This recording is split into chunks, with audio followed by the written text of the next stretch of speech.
नमस्कार दोस्तों, स्वागत है आपका शिक्षण में, जहां ज्ञान की गंगा बहती है और जिज्ञासा की प्यास बुझती है। आज हम एक ऐसे विषय पर बात करने जा रहे हैं जो हमारे जीवन का आधार है, हमारे व्यक्तित्व की नींव है, समाजीकरण। समाजीकरण एक इंपॉर्टेंट प्रोसेस है जिसके माध्यम से हम समाज के रूल्स, वैल्यूज और परंपराओं को सीखते हैं। यह एक सतत चलने वाली प्रक्रिया है जो हमारे जन्म से लेकर मृत्यु तक चलती रहती है। यह हमें एक व्यक्ति के रूप में ढालती है, हमें समाज का एक जिम्मेदार सदस्य बनाती है। इस वीडियो में हम समाजीकरण के विभिन्न टाइप्स और एजेंसीज के बारे में जानेंगे। हम समझेंगे कि कैसे ये टाइप्स और एजेंसीज मिलकर हमें एक सामाजिक प्राणी बनाते हैं। तो आइए इस ज्ञान यात्रा पर मेरे साथ चलिए और समाजीकरण की गहराइयों में उतरते हैं। दोस्तों, समाजीकरण की कहानी शुरू होती है हमारे बचपन से, हमारे परिवार से। प्राथमिक समाजीकरण ये बच्चे के जीवन का सबसे पहला चरण होता है। ये वह समय होता है जब बच्चा एक कोरे कागज की तरह होता है, जिस पर परिवार और घर के सदस्य अपने संस्कारों और मूल्यों के रंग भरते हैं। माँ की लोरी, पिता का दुलार, दादा दादी की कहानियां, ये सब बच्चे के मन में संस्कारों के बीज बोते हैं।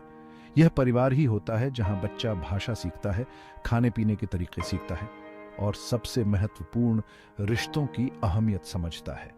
प्राथमिक समाजीकरण, प्राइमरी सोशलाइजेशन, व्यक्ति के व्यक्तित्व और मूलभूत आदतों को बनाता है। यह हमारे जीवन का नींव का पत्थर होता है, जिस पर आगे चलकर हमारी पूरी शख्सियत की इमारत खड़ी होती है। लेकिन दोस्तों, समाजीकरण की कहानी यहीं खत्म नहीं होती। जैसे जैसे बच्चा बड़ा होता है, उसका दायरा बढ़ता है और वह समाज के और भी पहलुओं से रूबरू होता है। दोस्तों, जैसे जैसे बच्चा बड़ा होता है, उसका दायरा घर की चारदीवारी से निकलकर स्कूल, दोस्तों और पड़ोसियों तक फैल जाता है। माध्यमिक समाजीकरण, सेकेंडरी सोशलाइजेशन का यह दौर शुरू होता है जहां बच्चा समाज के रूल्स और मानदंडों को नए सिरे से समझता है। स्कूल में शिक्षकों से ज्ञान प्राप्त करना, दोस्तों के साथ खेलना, पड़ोसियों से मेलजोल बढ़ाना, ये सब माध्यमिक समाजीकरण का हिस्सा है।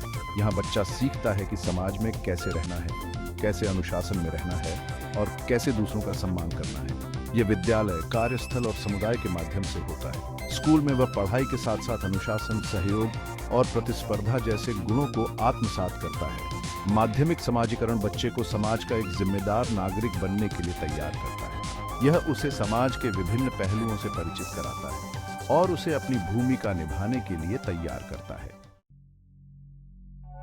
दोस्तों, जिंदगी एक सफर है और हर सफर के लिए तैयारी जरूरी होती है। प्रत्याशित समाजीकरण, एंटिसिपेटरी सोशलाइजेशन भी कुछ ऐसा ही है। यह वह प्रक्रिया है जिसमें व्यक्ति अपने भविष्य के किसी विशेष भूमिका या कार्य के लिए पहले से ही तैयार होता है। मान लीजिए कोई छात्र डॉक्टर बनना चाहता है। वह मेडिकल कॉलेज में दाखिला लेता है, मेहनत से पढ़ाई करता है, मरीजों का इलाज करना सीखता है। यह सब प्रत्याशित समाजीकरण का हिस्सा है। यह किसी कार्य, पेशा या सामाजिक भूमिका के लिए ट्रेनिंग लेने जैसा है। एक पुलिस अफसर को ट्रेनिंग के दौरान कड़ी अनुशासन से गुजरना पड़ता है। एक शिक्षक को बच्चों को पढ़ाने के नए नए तरीके सीखने पड़ते हैं। यह सब प्रत्याशित समाजीकरण है। प्रत्याशित समाजीकरण व्यक्ति को भविष्य की चुनौतियों का सामना करने के लिए तैयार करता है। यह उसे समाज में अपनी चुनी हुई भूमिका निभाने के लिए जरूरी ज्ञान, कौशल और मूल्यों से लैस करता है। पुनर्समाजीकरण, रीसोशियलाइजेशन, नए सिरे से शुरुआत। दोस्तों, जिंदगी में कई बार ऐसे मोड़ आते हैं जब हमें खुद को बदलना पड़ता है, अपनी सोच बदलनी पड़ती है, अपने जीने का तरीका बदलना पड़ता है। पुनर्समाजीकरण ऐसी ही परिस्थितियों में होता है। यह वह प्रक्रिया है जिसमें व्यक्ति नए वैल्यूज, आदतें और व्यवहार अपनाता है।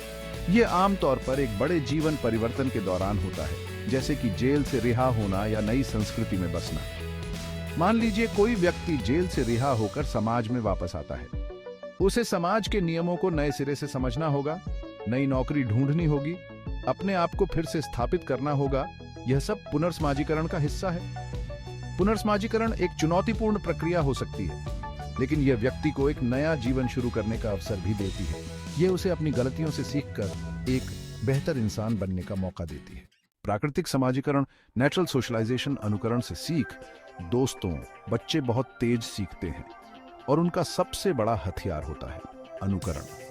प्राकृतिक समाजीकरण भी इसी सिद्धांत पर काम करता है। यह तब होता है जब बच्चे प्राकृतिक रूप से अपने परिवेश और आसपास के लोगों के व्यवहार को देखकर सीखते हैं। यह बिना किसी औपचारिक शिक्षण प्रक्रिया के होता है। बच्चे अपने माता पिता, भाई बहन और दोस्तों को देखकर बात करना सीखते हैं, खाना सीखते हैं, कपड़े पहनना सीखते हैं। यह सब प्राकृतिक समाजीकरण का हिस्सा है। यह एक अचेतन प्रक्रिया है जो बच्चे के जन्म से ही शुरू हो जाती है।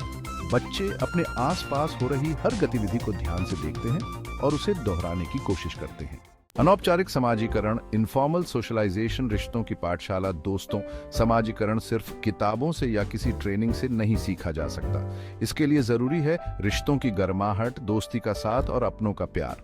अनौपचारिक समाजीकरण हमें यही सब सिखाता है। यह परिवार और मित्रों के साथ अनौपचारिक बातचीत और सहभागिता के माध्यम से होता है। घर पर परिवार के साथ बैठकर हंसी मजाक करना, दोस्तों के साथ घूमने जाना, त्योहार मनाना, यह सब अनौपचारिक समाजीकरण का हिस्सा है। यहाँ बच्चे को कोई नियम नहीं सिखाए जाते, बल्कि वह खुद ही सीखता है कि कैसे रिश्ते निभाए जाते हैं, कैसे अपनी बात कहनी चाहिए और कैसे दूसरों की भावनाओं का सम्मान करना चाहिए। अनौपचारिक समाजीकरण हमें जिंदगी जीने का सलीका सिखाता है। यह हमें बताता है कि सच्ची खुशी रिश्तों में है, अपनों के साथ है। समाजीकरण एक निरंतर प्रक्रिया तो दोस्तों, यह थी समाजीकरण की कहानी। हमने देखा कि कैसे यह प्रक्रिया हमें एक व्यक्ति के रूप में ढालती है, हमें समाज का एक जिम्मेदार सदस्य बनाती है। समाजीकरण की ये विभिन्न टाइप्स और एजेंसीज व्यक्ति के सामाजिक व्यवहार और दृष्टिकोण को विकसित करने में महत्वपूर्ण भूमिका निभाती है। यह यात्रा यहीं खत्म नहीं होती दोस्तों, ये तो बस एक झलक थी समाजीकरण की दुनिया की।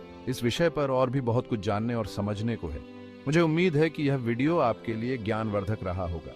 अगर आपको यह वीडियो पसंद आया तो इसे लाइक और शेयर जरूर करें और ऐसे ही रोचक और ज्ञानवर्धक वीडियो देखने के लिए हमारे चैनल शिक्षण को सब्सक्राइब करना न भूलें। नमस्कार।